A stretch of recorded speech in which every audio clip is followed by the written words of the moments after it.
ठरलं तर मग या मालिकेच्या पुढील काही येणाऱ्या भागांचे लेटेस्ट त्याचबरोबर इंटरेस्टिंग अपडेट आपण आपल्या आजच्या या व्हिडिओमध्ये जाणून घेणार आहोत। अजिबात वेळ वाया न घालवता सुरुवात करूया आपल्या आजच्या या व्हिडिओला।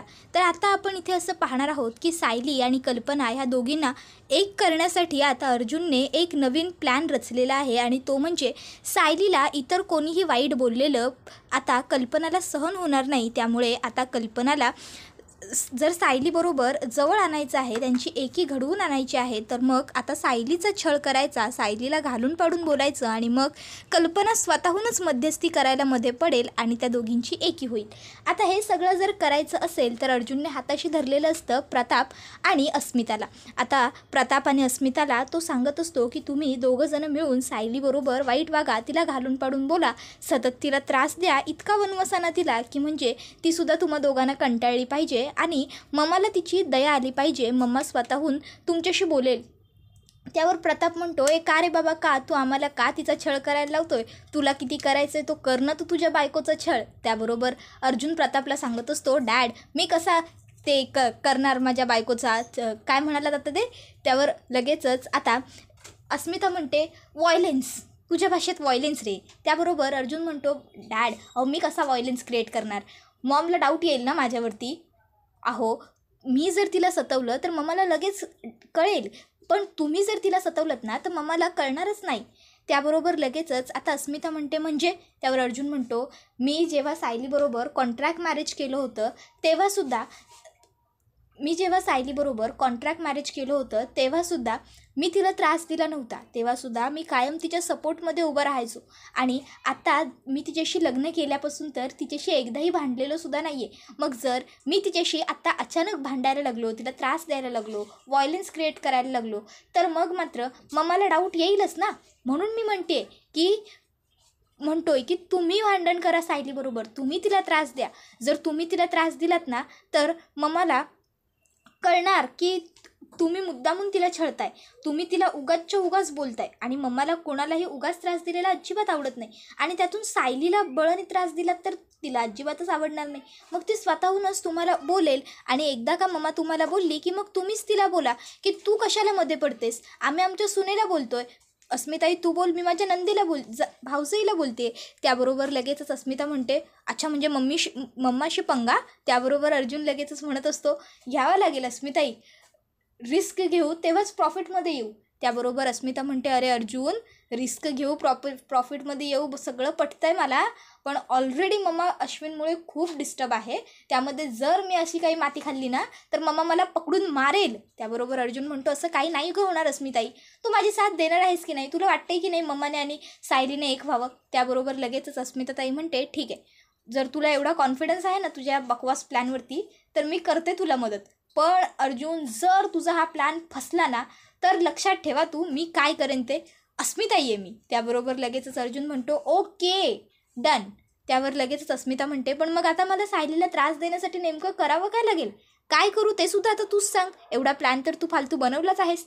त्यावर अर्जुन म्हणतो, अस्मिताई तुझी बेस्ट फ्रेंड तन्वी ती होती तेव्हा कसे दोघीजणी मिळून फालतू प्लॅन बनवायचात आणि माझ्या बायकोवरती प्रँक करायचात, तसंच काहीतरी कर।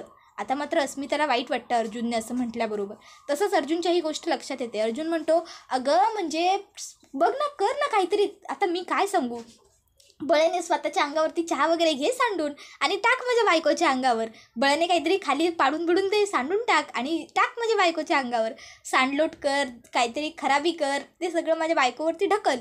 त्याबरोबर अस्मिता ताई म्हणते, अर्जुन अरे मम्माला लगेच कळेल रे की हे सगळं मी केलंय म्हणून। त्यावर अर्जुन म्हणतो, तेच तर, मम्माला कळलंच पाहिजे की हे सगळं तू केलंयस आणि तरीही तू सायलीवरती नाव ढकलतेस, मग काय होईल, मम्माला राग येईल तुझ्या फालतू कामाचा, मग मम्मा तुझ्यावरती रागवेल, तुला ओरडेल आणि सायलीची बाजू घेईल आणि जेव्हा मम्मा सायलीची बाजू घेईल तेव्हा सायलीची आणि मम्माची एकी होईल, कारण स्वतःहून सायली मम्माशी बोलायला जाईल। त्याबरोबर लगेचच अस्मिता म्हणते, नाही होईल मम्माची आणि सायलीची एकी, पण मम्मा ना माझ्याशी भांडेल, मला ओरडेल, किंबहुना माझं माहेरी येणं सुद्धा बंद करून टाकेल, मला बोलेल की हे अशी वाईट कामं करतेस त्याचा बाळावरती वाईट परिणाम होईल, तू इकडे येऊ नकोस। मग मी काय करू, त्याबरोबर अर्जुन म्हणतो असं काही नाही गं होणार अस्मिताताई, तू उगाच ओव्हर पॅनिक करू नकोस, मी जितकं सांगितलं तितकं कर. मग अस्मिताताई आता अर्जुनने जे सांगितलेलं असतं ते करायला तयार होते. आणि मग आता डायनिंग टेबलवरती सगळेजण ब्रेकफास्ट करायला आलेले असतात. तर सायली हॉस्पिटलला जाण्यासाठी घाई करत असते. मग अस्मिताई लगेचच सायलीला म्हणते, सायली काय गं तुझी सततची घाई, हॉस्पिटलला जायचं आहे. त्या मधुभाऊंजवळ दुसरं कोणी नाही आहे का त्यांची काळजी घ्यायला? काय फक्त एकटा तूच जाऊन तिथे बसायचा मक्ता घेतलायस? दुसरंही कोणीतरी असेलच की. तुमच्या आश्रमात त्या दिवशी आम्ही आलो होतो तेव्हा तर एवढी दिसत होती ढिगभर माणसं, मग त्याच्यापैकी कोणी एक आलं नाही का आश्रमातनं? ती तुझी एवढी मोठी 2 माणसं होतील एवढी कुसुमताई, ती आली नाही एकाही माणसाचं काम करायला? त्याबरोबर सायली म्हणते, अस्मिताई असं का बोलताय? त्यावर अस्मिता म्हणत असते, अगं मग काय करू, प्रत्येक वेळेस तुझं मला हॉस्पिटलला जायचं आहे, माझे मधुभाऊ माझ्या वडिलांसारखे आहेत. अगं वडिलांसारखे असले तरी वडील तर नाही आहेत ना ते तुझे. आणि मान्य केलं, वडील जरी असतील तरीसुद्धा तू हे विसरता कामा नये की तू सुभेदारांच्या घरची थोरली सून आहेस. तुला काही जबाबदाऱ्या वगैरे आहेत की नाही? प्रत्येक वेळेस हॉस्पिटलला जाण्याची कसली का तुझी घाई? कधीतरी विचार, तुम्ही काही खाल्लंय का, तुम्हाला काही हवं आहे का म्हणून. त्याबरोबर लगेचच कल्पना म्हणते, अस्मिता गप्प बस, काय बोलतेस, तुला तरी कळतंय का? मूर्खपणाची सगळी हद्द पाड केली आहेस तू मुली. त्याबरोबर अस्मिता म्हणते, मम्मा तू मला का बोलतेस? त्यावर लगेचच कल्पना म्हणते, बरोबर बोलतेय मी तुला. आणि तिने का विचारायचं तुला, तू काही खाल्लंय की नाही, तुला काही हवं आहे का? तू लहान आहेस, तुला काय हवं आहे नको ते तुला कळत नाही. तुला तुझ्या वेळेवर गोळ्या औषधं घेता येत नाही. आणि मुळात तुझं सगळं ना मी बघते, त्यामुळे तिने तुला विचारलं पाहिजेच असं काही गरजेचं नाहीच आहे. उगाच फक्त दुसऱ्याला दोष देत राहायचं म्हणून देत राहायचं का गं? आणि हॉस्पिटलची एमर्जन्सी कशी असते हे तुलाही आता थोड्या दिवसात कळेलच. मग समजेल हॉस्पिटलमध्ये कितीही माणसं असली ना तरी ती कमीच पडतात असंच वाटत असतं, कळलं? त्याबरोबर अस्मिता ही म्हणत असते, मम्मा तू उगाच मला बोलू नकोस. कल्पना म्हणते, तुला बोलू नको नाही, तुझं थोबाड फोडेन मी आता पुन्हा जर असं उगाच बडबड केलीस फालतूची तर. अगं उगाच एखाद्याला दोष द्यायचा, एखाद्याला बोलायचं म्हणून किती. त्याबरोबर आता हे सगळं काही अर्जुन बघत असतो. आणि हे सगळं बघून आता अर्जुन मनातल्या मनात खुश होत असतो, कारण आता फायनली अर्जुनचा प्लॅन वर्क होत असतो. अर्जुन म्हणत असतो, येस मम्मा, अगं मला जे हवंय तेच तर तू करतेस. माझा प्लॅन फुल ऑन वर्कमध्ये आहे. शेवटी मी आहे कोण? दी ग्रेट अर्जुन सुभेदार. ॲडव्होकेट अर्जुन सुभेदारने ठरवलेली कुठलीच गोष्ट आजपर्यंत फेल गेलेली नाही आहे. मग ही तरी गोष्ट फेल कशी काय जाणार होती? आता अर्जुनचा हा जो काही कॉन्फिडन्स असतो तो त्याच्या चेहऱ्यावरती दिसायला लागतो. त्याबरोबर प्रताप त्याला इशारा करतो, अरे खुश नको होस गाढवा. मग लगेचच आता अर्जुन पुन्हा तोंड सिरियस करतो आणि अस्मिताताईला म्हणायला लागतो, अस्मिताई तू माझ्या बायकोला असं बोलतेसच कसं? हे बघ, माझ्या बायकोने कुठे जायचं काय करायचं हे तिचं ती ठरवेल. आणि तू माझ्या बायकोला काहीही बोलायचं नाही, ते मी टॉलरेट करणार नाही. पुन्हा तुझं हे एवढं मोठं नाक माझ्या बायकोच्या प्रत्येक गोष्टीत मध्ये टाकत जाऊ नकोस. आता अर्जुन तिथे जोक क्रिएट करतो. त्याबरोबर अस्मिता अर्जुनकडे रागाने बघते. तिला वाटत असतं, अरे मी सिरियसली भांडते, तू जोक कुठे करतोयस? त्याबरोबर अर्जुन म्हणत असतो, तू प्रत्येक वेळेस माझ्या बायकोला दोष देत जा, बंद कर. कधीतरी थोडं चांगलं वाग गं, एमर्जन्सीमध्ये तरी. त्याबरोबर लगेचच आता प्रतिमा आत्यासुद्धा म्हणते, अस्मिता बाळा, अगं एमर्जन्सी आहे, आपण समजून घ्यायला नको का? आणि एरवी सायली सगळ्यांची काळजी करते की नाही, मग यावेळेस तरी तू तिला समजून घ्यायला हवंस ना. त्याबरोबर आता कल्पना म्हणते, हो ना, पण या बावळट मुलीला काही कळतच नाही. त्याबरोबर आता लगेचच प्रताप हा मागून प्रतिमा आत्याच्या कानात फक्त एवढंच पुटपुटतो, हा आमचा प्लॅन आहे, तू मध्ये बोलू नकोस. सायली आणि कल्पनाला एक करायचं आहे ना. त्याबरोबर प्रतिमा आत्यासुद्धा त्यांच्याकडे बघते आणि फक्त होकारार्थी मान हलवते आणि गप्प बसते.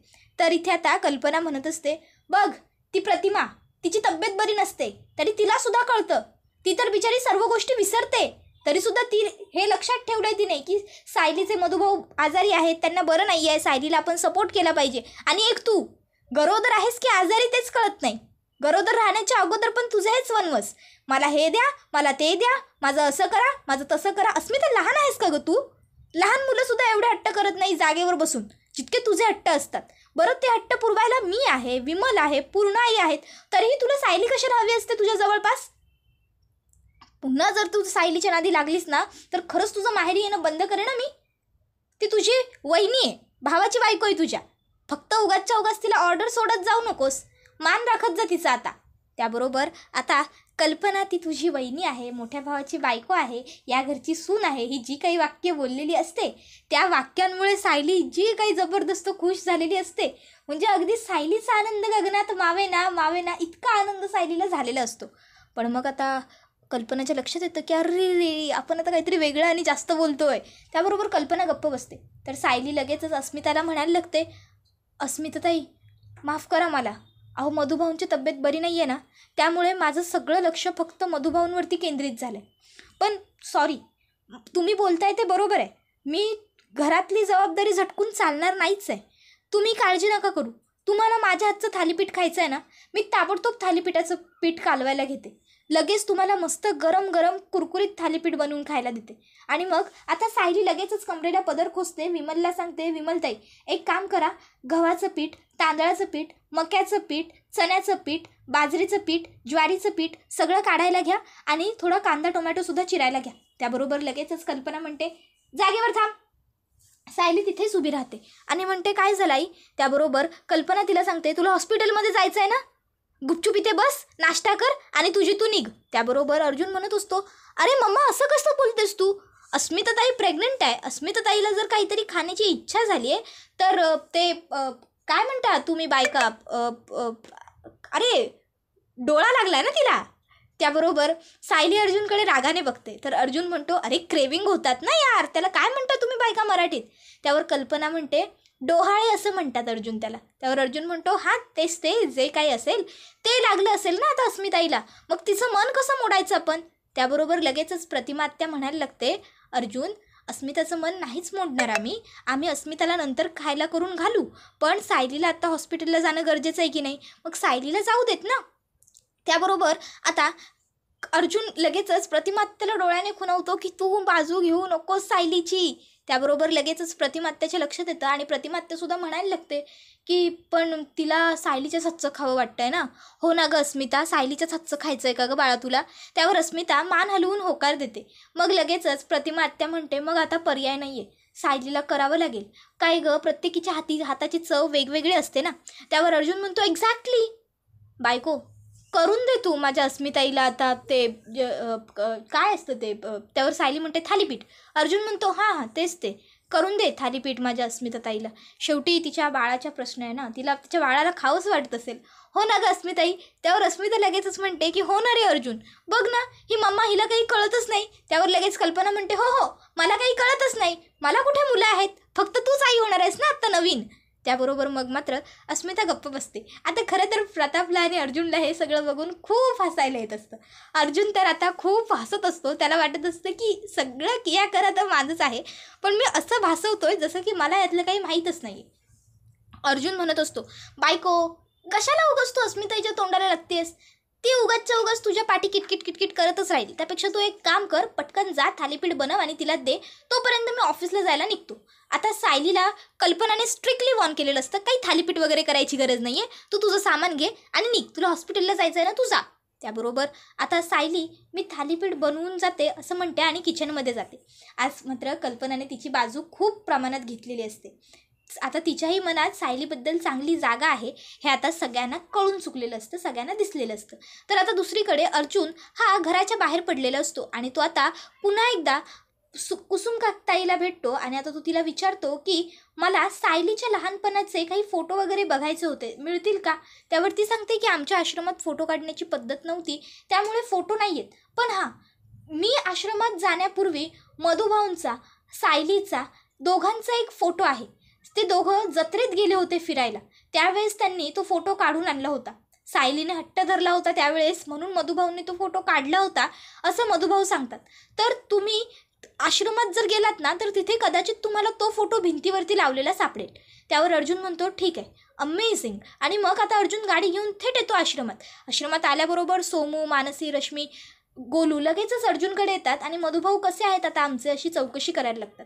अर्जुन त्यांना सांगतो की ठीक आहेत आता मधुभाऊ, काळजी करू नका. बरं मला सांगा, तुमच्या सायलीताईचा आणि मधुभाऊंचा फोटो घरात कुठे लावलाय?